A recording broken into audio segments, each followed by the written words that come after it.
Hello everyone, I hope you are doing well. Today we will talk about how to fix or how to solve the problem of grayed out on Pixiv. We click on settings.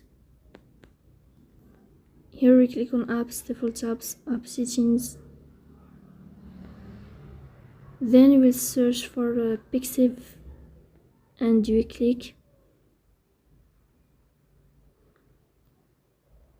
You will go here to first stop and you will click OK.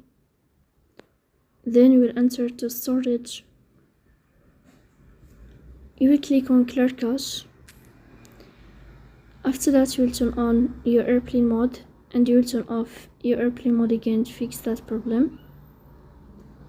So please don't forget to support us by like and subscribe. See you next time in another video and thank you for your watching and your attention.